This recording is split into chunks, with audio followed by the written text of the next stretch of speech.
Hey friends, it's your host Steph Connell, lifelong goal-getter, betterment seeker, and both a student and master of making mindset matter. Through my 10 years of experience in coaching and leadership, I've seen passion and purpose diminish to form life's cookie-cutter mold. And due to that, you see the train of unhappiness get more and more bogged down. My mission in life is to get a rise out of you.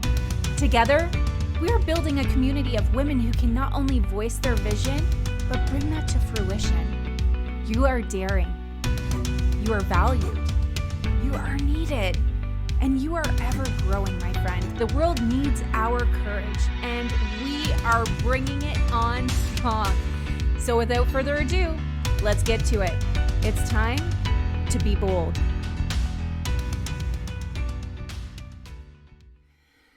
Okay. I am more than happy to address a certain situation, and I know that I am going to light some people on fire today. We're going to talk about, the time when you go out to the vehicle and the gas tank is empty, and I can't handle this at all. I cannot.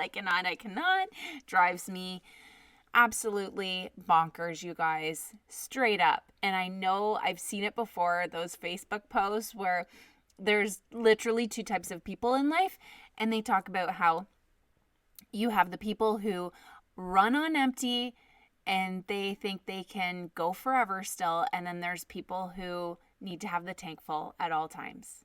I mean, you know who you are. So let's take a ride, because today, this is so good. I just hate this. I hate this, but I love it at the same time. We're going to have such a good conversation. Let's go for a car ride. What a special gift to hang out with you today. I'm so excited for our topic, our, driving together journey experience this morning, and it's quite relevant.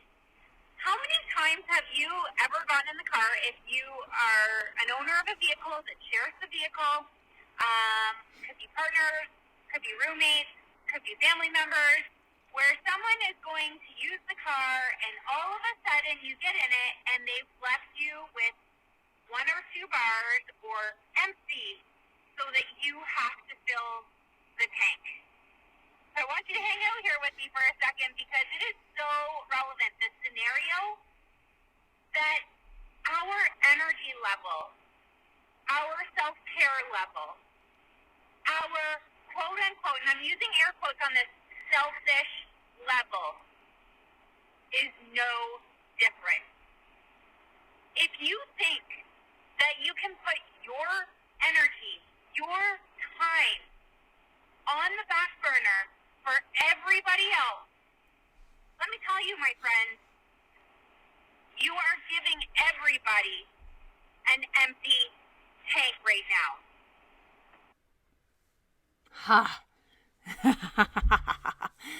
This is going to be so good, you guys, this conversation. So, the gas tank. It's not just the gas tank showing up empty. I really want you to think about, first of all, I want you to relate this to your own gas tank, because we talk about being selfless all the time. We're going through this hashtag selfless turn in life for the longest time. We were on the other side where people would always say, they really put an emphasis on being selfish. For the longest time, it was all about make sure you're please others. That makes you a kind person. That makes you a good person. And the gas tank analogy could not be so on point to the purpose of where this conversation needs to go today. Somebody giving me an empty tank in the driveway, beyond the fact that it's annoying because now my whole morning is thrown off. You know what I'm talking about. But beyond that, it's offensive. I'm offended when somebody gives me an empty tank in the car, and I'm offended if somebody gives me an empty tank from themselves, it's offensive.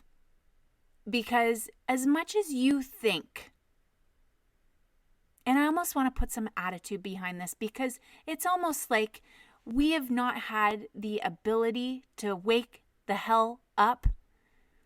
If you think, and by you, I address me too, I am not meaning you specifically, but as a whole, if you think that you're being honorable by putting yourself aside to help somebody else when you have absolutely nothing left, is bullshit. I'm calling bluff right now. It is bullshit. You're not. You're actually giving empty. I want you to think of an analogy of a glass. And this glass is empty. Or a box. Think of a box. I'm going to give you a gift today. I've got it all gift wrapped. It looks, well, somewhat nice. It's just basic wrapping. I'm going to give it to you. You open it and nothing is in it. Thanks for the thought is what I almost want to say, but what? I'm not really understanding what you're trying to do here. And it's confusing. It would be totally confusing to me. I'm like, what? And if I go out to my car and it's an empty tank, it's offending. You actually, to me, that was being selfish.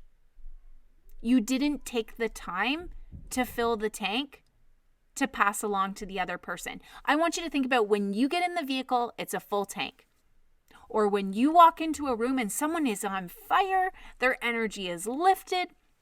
They have taken the time and made the time this morning to get up early, to read a book, to listen to a podcast. No one enters this vessel until it's ready for the day. So I am on fire. I am enlightened. My energy is peaked. I've learned something new to pass on to somebody.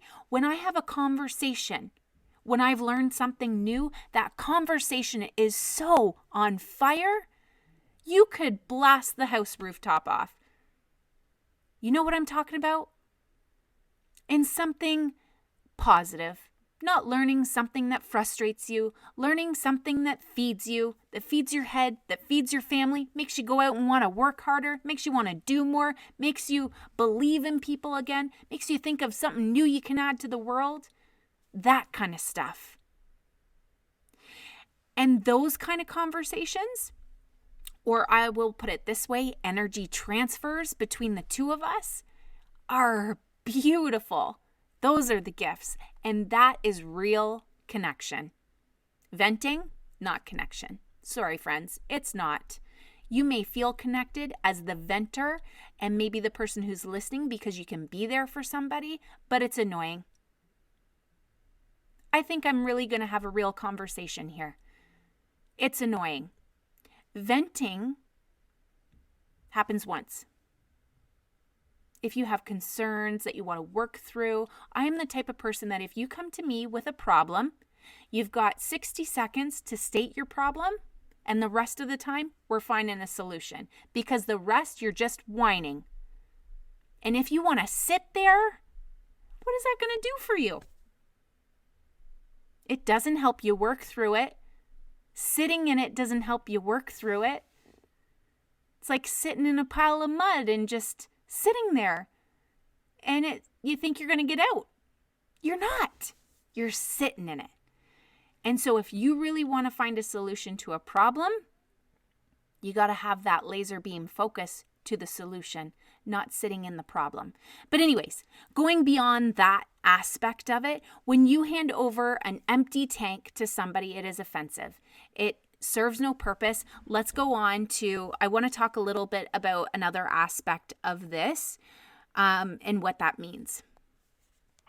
I want you to think about a different dynamic for a second here, and coming from the other side of the reward system of somebody who feels they are a people pleaser or a server, to really assess how you feel when they're doing something for you. So if somebody is exhausted and cleaning the house for you while you sit there, you feel grateful at first, right? We always feel grateful, but you can see somebody else is exhausted and constantly moving. What is the first thing that you tell them? Sit down. Take a second for yourself. You're always moving and going. And what that tells me is now the person on the other end of it, me, the receiver of the person who's a people pleaser, always doing, always going, and they think that they're doing something for someone else. It's not out of obligation, but I feel that I need to help the other person to realize they need to relax. You see that? It takes from people. So when I sat into a vehicle with an empty tank, it took energy from me because now I had to clean up. I had to fill tank. There was no gift there.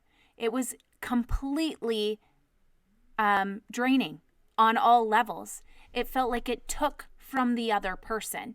So when you think that you're being selfless by giving empty, you actually have to take other people's energy and you give them empty. You're still giving something. People think that no matter what, I'm giving goodness because I'm empty. I'm always setting myself aside, so that means good for people. It helps them feel good. But someone who's crying and coming over and faking it, putting this fake on face and acting like they're happy. No, I'm okay. I think of Ross Geller. No. Just pretending to show up and putting yourself aside. First of all, that's why you're not happy, because you're constantly doing that. You don't even know what makes you happy and filling your joy meter. But on top of it, you're passing sadness or anger or emptiness onto somebody else so they can feel the exact same thing. No matter what, energy speaks. And no matter what, that's an energy transfer. So you're still passing something along. In this case, it's what you're feeling or what you're going through. So we subconsciously know they need time for themselves. What that also tells me is we appreciate their effort, but we know there's none there left. At a subconscious level, we just naturally know what someone else needs. And on the other side of it, if we really assess it, to be able to serve somebody and help somebody is not to do something for them, but rather to move something within them. If you are really serving somebody, it's not getting jobs done for people all the time so they don't have to do anything. That is not serving humanity. The job of any human being is not have to do anything in life. The job is to motivate, inspire, encourage, embrace so they feel moved and compelled to use their best abilities to provide for this earth moving forward. That is their job. The job of a human being is to be awakened and realize what they are capable of and to bring tenfold for the people around them, not to have somebody else do all the work for them. Oh, that is a little golden nugget. No, that's a monster golden nugget right there. That is what life is about. Is if we are going to make a great world, if we're going to make something great,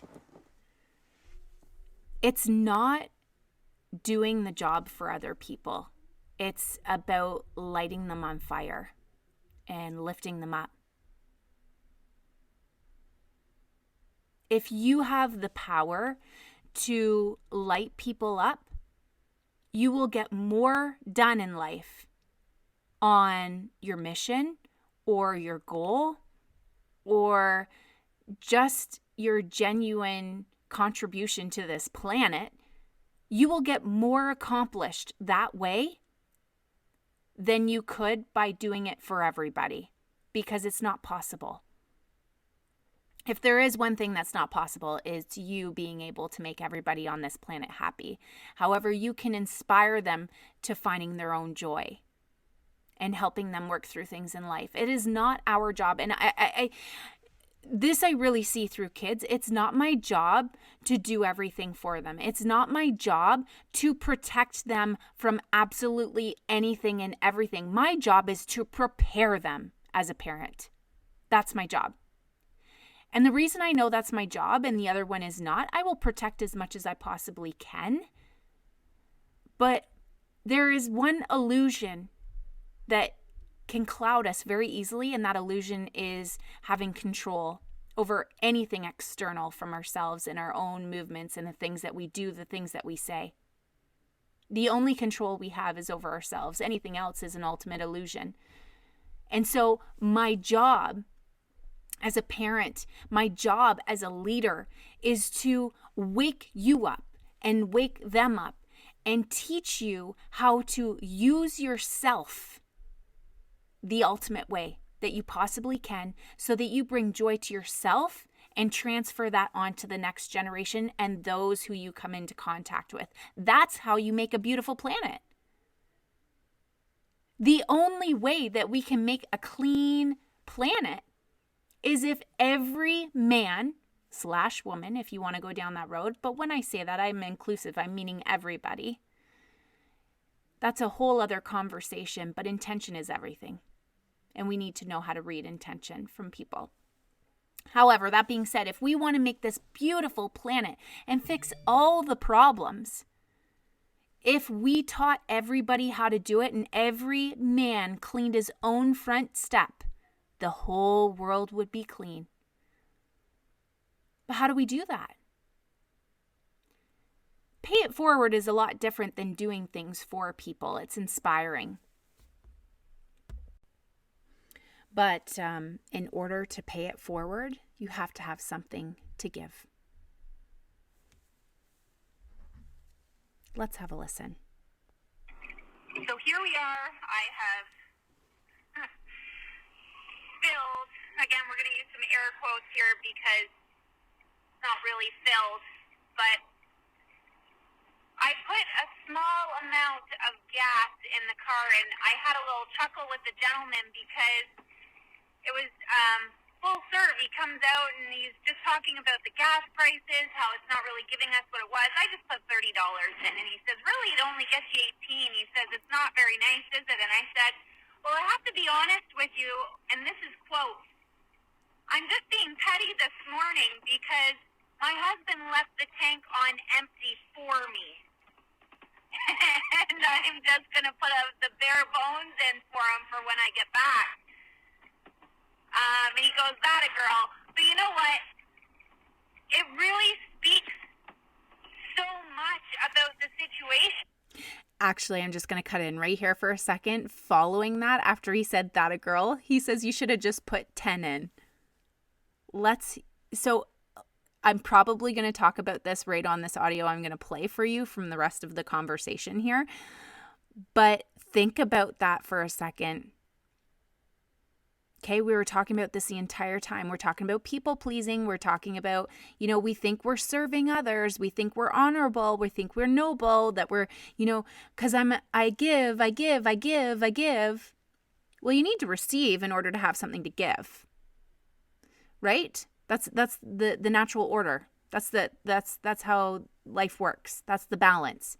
If you're looking for balance in your life, that is the ultimate balance. And so now you need to learn how to receive, my friend.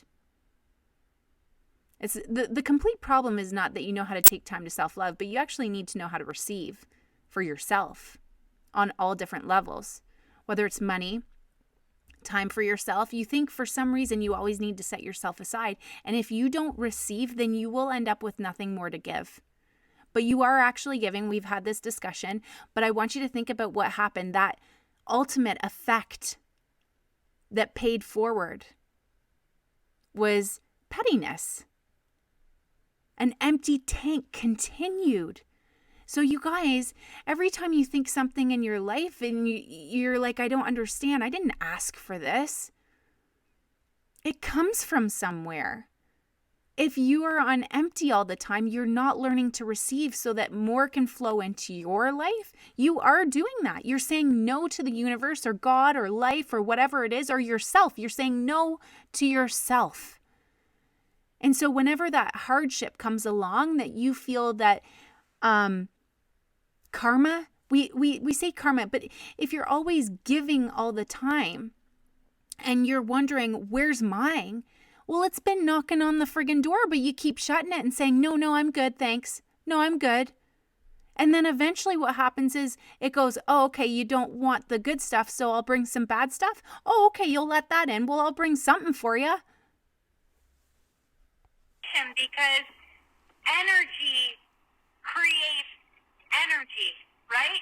So we talk about whatever you want in life, you better represent that. You better be doing that. If you want money in your life, you better be giving it. If you want joy in your life, you better be giving it. If you want love in your life, you better be giving it. If you want people to recognize you, you better be giving it. And it comes back to you. This is the perfect example of how energy breathes that same energy in life, because as soon as that scenario was put in my hands, what did I want to do? Was I inspired? Was I inspired to fill the tank and give to my husband? No. I became petty. I became scrimpy, if you want to call it that, where I feel like I don't want to put much gas in the car. It's not my job to fill the tank for him. It's his job to fill the tank for himself. It was his turn. He had the car last. He drained it down, and so his job to fill it. Right? And it's no different in our waking lives in every situation. And so this beautiful scenario is just clearly defining where we need to be in life with our energy for ourselves and for other people. Oh, God, it's so cool. It's so cool to see. I'm like, this is exactly what happens in life. You know how I'm feeling a little, petty this morning about the gas. It's like, if somebody gives me next to nothing in their energy, they come in a bad mood. They want to complain about all their problems, because eventually that happens. When you don't take care of yourself, you become negative, you become petty, you start to feel the lack in life rather the abundance, you scrimp, you save, there's not enough, and I'm not just talking money, I'm talking all things, folks. I'm talking about joy. You come in, you're not in the best of mood, you feel tired all the time, your body absorbs that and becomes an example of that. And so anytime, I have these great coworkers I work with, and every person, I'm very specific about my boundaries and who I allow in my life. And what I mean by that, allow in, is meaning to really connect with in life and have such valuable conversations and spend a lot of time with. And some of the people have even mentioned about how they're very protective about who's in their lives. And it's not coincidence, because I'm going to be hanging around the same kind of people who create those responsible boundaries for themselves, that it's important to protect yourself from that other energy. It's not our job to change it for them. It's their job to do it for themselves.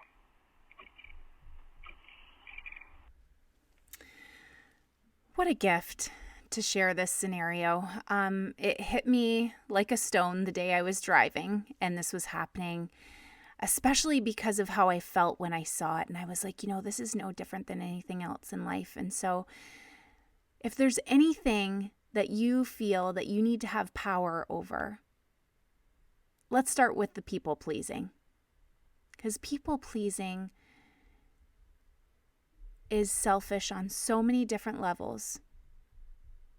Selfish in the fact that you may feel that you need acceptance. Selfish in the fact that you need joy. You need that external factor to put a smile on your face.